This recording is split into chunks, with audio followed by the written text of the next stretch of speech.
Hi everyone, welcome to MJS Coaching Football. Thank you for watching my channel. I do really appreciate it. Today in this presentation, I want to talk to you about our gun triple. So out of the shotgun, our 10-11 midline technique out of the shotgun. So I'm not going to get into any of the specific parts of the scheme. I just want to show you how simple it is to run the 10-11 or midline, right, scheme out of the gun with minimal changes to the people on your offense. In fact, two people are affected, your quarterback and your B-back. And the effects on them are simply in technique, nothing else. Okay? And I'll also try and my best to eliminate any of the misnomers about, oh my God, the gun now, the handoff key can play the quarterback and the B back. And so I'll do my best to show you how that really doesn't happen. So over here, I'm going to go through the key terms.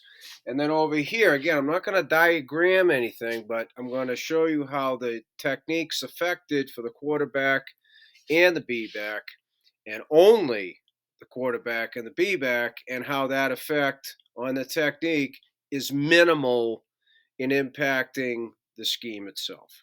Okay? So the first key term is the B back. Boom.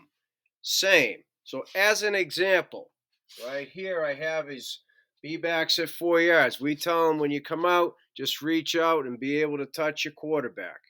When the quarterback's under center, the B-back's hand is 2 yards behind the quarterback, which typically means his feet are at 4. So there's not a huge difference there, right?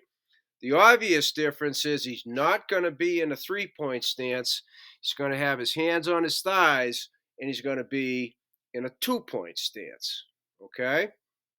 So other than that, and the effect on his technique I'll get to in the diagram, the B-back's the same. Okay? Quarterback. So, of the 11 people on offense, the quarterback is affected by far and away the most. So, this is how the quarterback is affected. He's got to catch the snap differently, right? Instead of being under center, he's got to catch it, all right, from the shotgun. So, there's a chance it might be a little bit awry. He then has to clear the tracks. So what we tell him is you're going to use the same technique, except it's going to be a lot quicker because you've already got depth. When they're under center, it's a whole different thing being able to get depth as well as clear the tracks for the B-back. Okay, so when we get to the diagram, I'll show you the technique change. Okay, when it comes to clearing the tracks, it's actually easier for the quarterback. Okay. So then the quarterback extends the ball. He steps heel to toe. And he shuffles toward the line of scrimmage. There's the big change. Okay, the shuffling towards the line of scrimmage. If they shuffle too long, it screws up the mesh. So, of everything the quarterback has to do, the two most important effects on his technique, catching the snap and then the shuffle towards the line of scrimmage. So I'll give you some easy coaching points that we give our quarterbacks when we get to the diagram. Okay? And then we utilize the same front hip rule, and you're going to give it unless. So that stays the same. So when I get to the diagram, the impact, I'll go over that with you. And then, so here's the beautiful part, right, of why we believe it's so easy to run both regular triple option under center and then run the same stuff out of the gun. Because the offensive line, the wide receivers, and the A-backs, right, so 9 people are the same. There is no change. Zero. Right? 9 out of 11 guys, no change. So as an example, so now I'm going to move to the diagram. And please remember, I'm not drawing up any schemes. Here is our gun Detroit, right? Same thing, 2 by 2, except now instead of the quarterback being under center, he's in the gun. No effect on anybody else in terms of alignment, stance, assignments, techniques, zero. Right? There are the 9 guys totally unaffected. This is why it's possible. Okay, and that's why I'm a big believer in it. Helps in recruiting, everything. Okay? So the quarterback, feet are 3 yards. We always say toes, right? Like on defense, I've never been a heels guy. We don't tell our guys to look behind him. Look at your toes. Are your toes 4 yards? Right? Quarterback, are your toes 3 yards from the ball? Okay. 2 point stance, obviously. And as I mentioned, the B back, reach out and touch. Make sure you can reach out and touch, and you don't have to lean forward to do it. You're comfortable there, so it's pretty tight. Your toes are at 4. Reach out and touch. Bada bing. Okay, 2 point stance. So now I'm going to start with the B back because he has the least amount of technique change. When the quarterback's under center, the B back's hands down, he can see the ball. As he should be the fastest to the hole off the football, he sees it move, he can take off. He can't do that in the gun. So now he relies on seeing movement of the quarterback.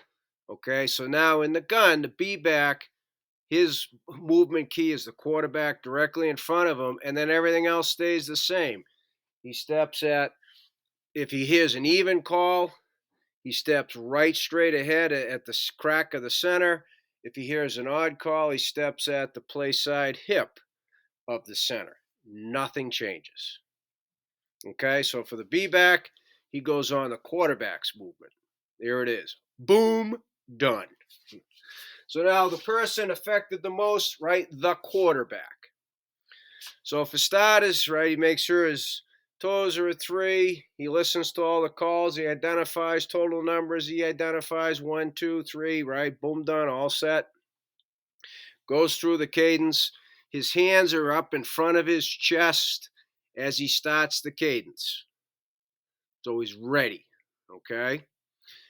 Catches the snap. As he's catching the snap, the clear the tracks are the same, except now all he has to do, if it's 10 midline, so it's going to the right, as he's catching, he pivots on his left foot because he's already 3 yards. He doesn't have to step back away from the line of scrimmage. So clearing the tracks involves just pivot on your left foot.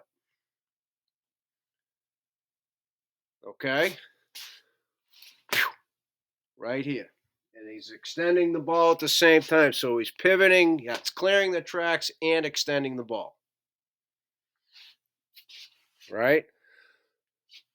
So then, in order to shuffle towards the line of scrimmage, and this is why every day we work both snaps under center, we work shotgun, we work mesh, all with the centers, the quarterbacks, the B-backs, every single day, whether it's for a minute, 2 minutes, 3 minutes, 5 minutes, it's got to be done every day.